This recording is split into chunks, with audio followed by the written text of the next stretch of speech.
చంద్రబాబు నాయుడు గారి సారథ్యంలో ఆంధ్రప్రదేశ్లో కూటమి ప్రభుత్వం ఏర్పాటయ్యి ఇవాళకి 30 రోజులు.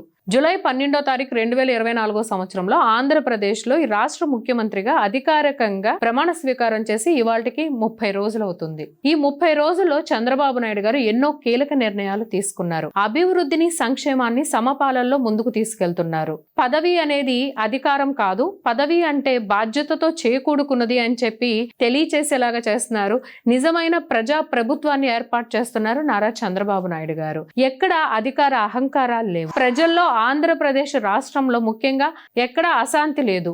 ఎక్కడ అధికారాన్ని అడ్డం పెట్టుకుని నేను ముఖ్యమంత్రి స్థాయిలో వ్యక్తిని నేను సమీక్షలకు వస్తున్నాను లేదా నేను పర్యటనకు వస్తున్నాను కాబట్టి పరదాలు కట్టండి, చెట్లు నరకండి, పబ్లిక్ కి ఇబ్బంది కలిగేలాగా ట్రాఫిక్ రూల్స్ నిబంధనలు పెట్టండి అని చెప్పి చంద్రబాబు నాయుడు గారు వీటన్నిటికీ విరుద్ధంగా గత ప్రభుత్వంలో జగన్మోహన్ రెడ్డి గారు చేసిన ఇట్లాంటి తుగ్లక్ చర్యలకి విరుద్ధంగా చంద్రబాబు నాయుడు గారు నేను పర్యటనలకు వస్తున్నా, ఎక్కడ పబ్లిక్ కి ఇబ్బంది కలగనివ్వకండి, ఎక్కడ కూడా ట్రాఫిక్ ని ఇబ్బంది పెట్టకండి, మనం అందరం కూడా ప్రజా సేవలో ఉన్నాము, ప్రజలకి అందుబాటులో ఉండాలి, ప్రజలకి నాయకుడు అనేవాడు అందుబాటులో ఉండాలి అని చెప్పి నిన్న చూసుకుంటే కూడా ఆయన భోగాపురం పర్యటనకి వెళ్ళినప్పుడు రెడ్ కార్పెట్ వేసినందుకే ఎందుకు మీరు రెడ్ కార్పెట్ వేస్తున్నారు, ఇలాంటి హంగామాలు ఏమీ చేయకండి, మనం సామాన్యులతో మనం మమేకమయ్యే మనం రాష్ట్ర అభివృద్ధికి ప్రణాళికలు వేయాలి అని చెప్పి ఆయన సందేశాన్ని తెలియజేశారు. ప్రజల జీవితాల్లో వెలుగులు తీసుకొచ్చారు చంద్రబాబు నాయుడు గారు. అలానే ప్రభుత్వం మీద ప్రజలకి నమ్మకం ఏర్పడేలాగా చేస్తున్నారు.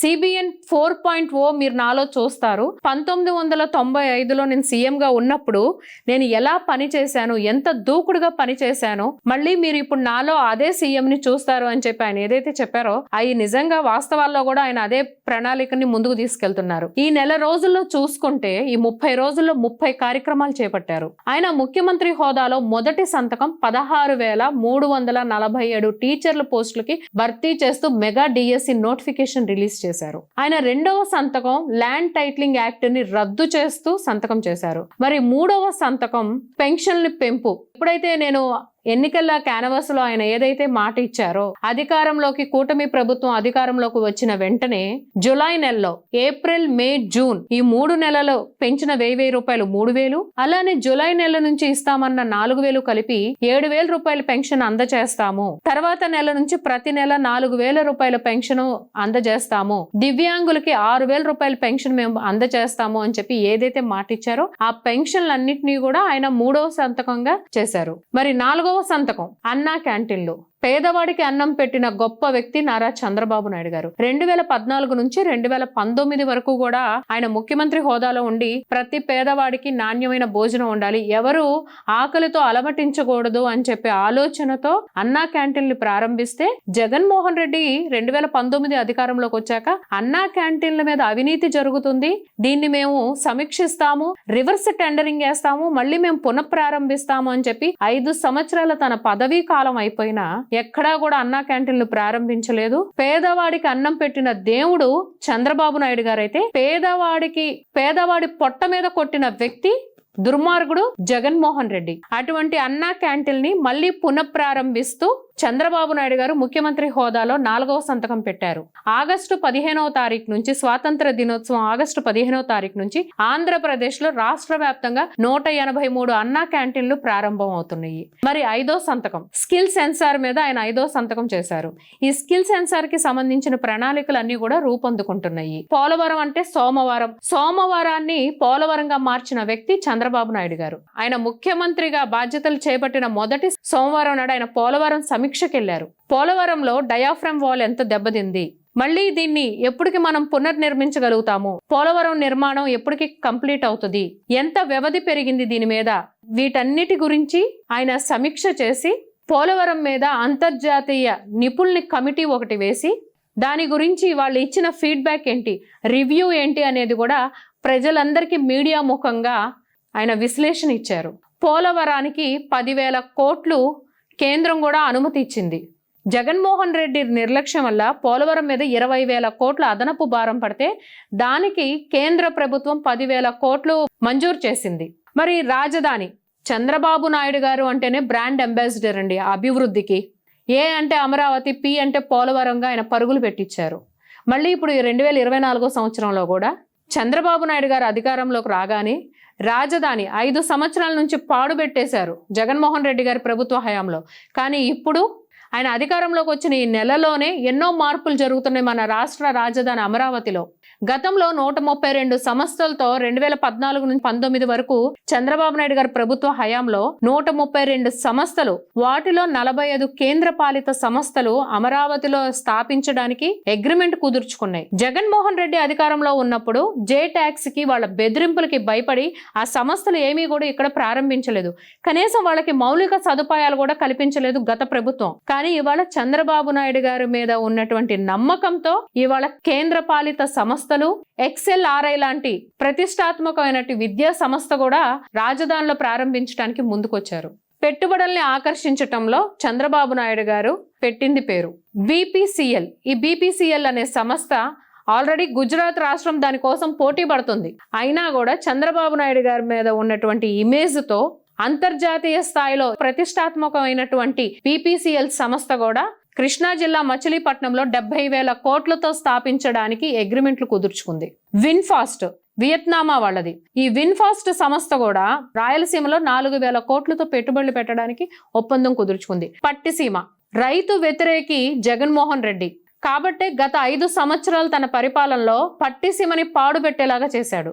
కానీ చంద్రబాబు నాయుడు గారు అధికారంలోకి వచ్చాక పట్టిసీమలో మోటార్ లాంచ్ చేసి ఇవాళ గోదావరి నీళ్లు కృష్ణా డెల్టాకి తీసుకొచ్చి 10 లక్షల ఎకరాలకి సాగునీరు అందించారు. దాదాపు కృష్ణా, గుంటూరు, NTR జిల్లాల్లో 11 నియోజకవర్గాల్లో 35 మండలాలకి త్రాగునీరు అందించారు. గుంటూరు, బాపట్ల, ప్రకాశం చూసుకుంటే అక్కడ కూడా దాదాపు 25 మండలాలకి తాగునీరు అందిస్తున్నారు పట్టిసీమ ద్వారా. ప్రిజనరీకి విజనరీకి ఉన్న తేడా ఇది. చంద్రబాబు నాయుడు గారు ప్రతిపక్ష నేతగా ఎన్నికల ప్రచారంలో ఉన్నప్పుడు నేను అధికారంలోకి వచ్చాక వచ్చిన మొదటి నెలలోనే ఉచితంగా ఇసుక పాలసీ మళ్ళీ అమలు చేస్తాను అని చెప్పారు. ఇచ్చిన మాట ప్రకారం నెలలోపే జూలై 8వ తారీఖున ఉచితంగా ఇసుక పాలసీని అమల్లోకి తీసుకొచ్చారు. కేవలం లోడింగ్ ఛార్జెస్, ట్రాన్స్పోర్టేషన్ ఛార్జెస్ మాత్రమే మనం పే చేయాల్సి ఉంటుంది. ఉత్తరాంధ్రలో జగన్మోహన్ రెడ్డి 40,000 కోట్లు దోచుకున్నాడే తప్ప రిషికొండకి గుండు కొట్టాడే గాని చంద్రబాబు నాయుడు గారు అధికారంలోకి వచ్చాక ఉత్తరాంధ్ర పర్యటనకు వెళ్లి భోగాపురం ఎయిర్పోర్ట్, ఇండియాలోనే ఆయన విజనరీ లీడర్ అని తెలియచేసే కాన్సెప్ట్ భోగాపురం ఎయిర్పోర్ట్. ఆ భోగాపురం ఎయిర్పోర్ట్ ను కూడా సమీక్ష చేసి 2026 సంవత్సరం కల్లా భోగాపురం ఎయిర్పోర్ట్ కంప్లీట్ అయిపోవాలి అని చెప్పి అధికారులకు ఆయన చాలా స్పష్టంగా ఆదేశాలు జారీ చేశారు. ఉత్తరాంధ్ర పలాసలో 5 సంవత్సరాల తర్వాత ఇప్పుడు పలాసలో మనం సాగునీరు చూస్తున్నాము. పిఠాపురానికి 5 ఏళ్ల తర్వాత మొదటిసారిగా పిఠాపురంలో పురుషోత్తపట్నం నీళ్లు వచ్చినాయి. చంద్రబాబు నాయుడు గారు ఢిల్లీ పర్యటనలో నీతి ఆయోగ్ అధికారులతో కలిసి, దేశ ప్రధాని నరేంద్ర మోడీ గారితో కలిసి రాష్ట్రం ఎలాంటి పరిస్థితుల్లో ఉంది, ఎటువంటి సంక్షోభంలో ఉంది, కేంద్రం నుంచి ఎలాంటి సహకారం కావాలి అనేది ఆయన విశ్లేషించి వివరించి అమరావతి ORRకి ఔటర్ రింగ్ రోడ్డుకి 185 కిలోమీటర్ల ఔటర్ రింగ్ రోడ్డుకి దాదాపు 25,000 కోట్ల రూపాయలు ఖర్చు అవుతుంది. ఈ 25,000 కోట్ల రూపాయలు కూడా కేంద్ర ప్రభుత్వం ఇవ్వడానికి ముందుకొచ్చింది.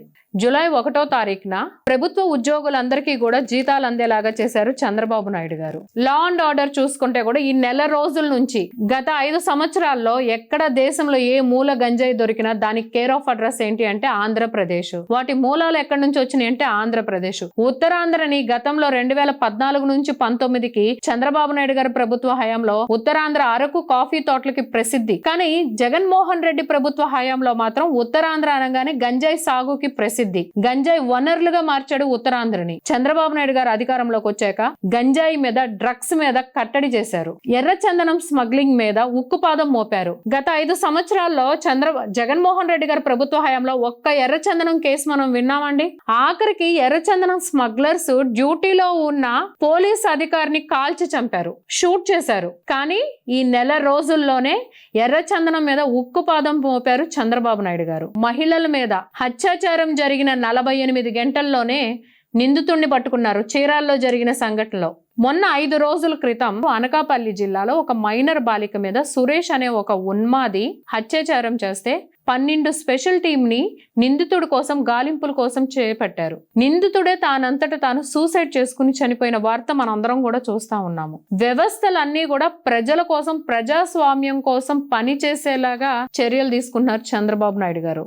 ఎన్నికల ప్రచారంలో సూపర్ 6లో తల్లికి వందనం, ఎంతమంది పిల్లలుంటే అంతమందికి తల్లికి వందనం కింద 15,000 రూపాయలు ఇస్తామని చెప్పి ఆ రోజున ఏదైతే మాట ఇచ్చారో, ఇవాళ అధికారంలోకి వచ్చాక తల్లికి వందనం కింద దానికి కావాల్సిన ఎలిజిబిలిటీస్ ఏంటి అనేది పబ్లిక్ డొమైన్లో పొందపరిచారు. గతంలో 2019లో జగన్మోహన్ రెడ్డి గారు ముఖ్యమంత్రిగా అధికారంలోకి వచ్చాక క్యాబినెట్ మినిస్టర్స్ కూడా ఫామ్ అవ్వకుండానే ఉమ్మడి ఆంధ్రప్రదేశ్కి సంబంధించిన ఉమ్మడి ఆస్తుల్ని దారాదత్తం చేశాడు కేసీఆర్ కి. చంద్రబాబు నాయుడు గారు 2024 ముఖ్యమంత్రి హోదాలో తెలంగాణ రాష్ట్ర సీఎం రేవంత్ రెడ్డి గారిని కలిసి విభజన సమస్యల గురించి, ప్రణాళికల గురించి మాట్లాడుకున్నారు. ఎక్కడ ఇదేదో వాళ్ళ కుటుంబ సభ్యుల్లాగా లేదా గెట్ టుగెదర్కి వెళ్ళినట్టు, డిన్నర్ పార్టీకి వెళ్ళినట్టు వెళ్ళలేదండి. తెలుగు రాష్ట్రాల ముఖ్యమంత్రులు విభజన సమయంలో ఏమైతే సమస్యలు ఉన్నాయి, ఏమైతే హామీలు ఉన్నాయి, వాటి గురించి బాధ్యత కలిగిన ముఖ్యమంత్రులు హోదాలో మాట్లాడారు. నిత్యావసర ధరలు నియంత్రణ చేస్తూ రైతు బజార్లో తక్కువ ధరలకి కందిపప్పు, బియ్యం అందుబాటులోకి తీసుకొచ్చారు.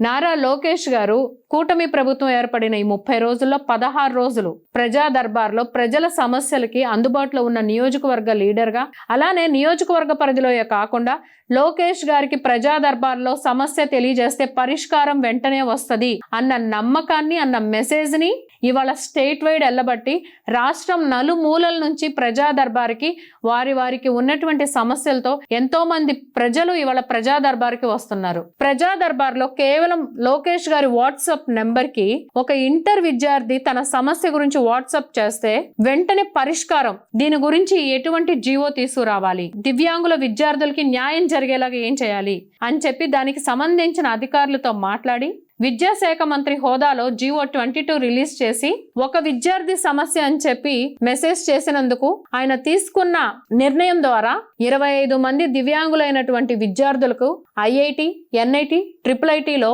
అడ్మిషన్స్ వచ్చినాయి. చంద్రబాబు నాయుడు గారు ప్రభుత్వం అధికారంలోకి వచ్చాక తిరుమలలో కూడా, తిరుమల తిరుపతి దేవస్థానంలో కూడా ఎన్నో ప్రక్షాళన తీసుకొచ్చారు. తిరుమల ప్రసాదాల్లో కూడా నాణ్యత పెంచేలాగా ప్రణాళికలు చేపట్టారు. జగన్ బొమ్మతో ఉన్న పాస్ పుస్తకాల స్థానంలో రాజముద్రతో పాస్ పుస్తకాలని మళ్ళీ అమల్లోకి తీసుకొచ్చారు చంద్రబాబు నాయుడు గారు. వాస్తవంగా 2019 నుంచి 24 వరకు ఆంధ్రప్రదేశ్లో ఒక నియంత పరిపాలన చూశారు ప్రజలు. కానీ 2024 చంద్రబాబు నాయుడు గారి ప్రభుత్వ హయాంలో ఆంధ్రప్రదేశ్లో ప్రజలందరూ కూడా ఒక సింపుల్ గవర్నమెంట్ని, ఒక ఎఫెక్టివ్ గవర్నెన్స్ని చూస్తున్నారు.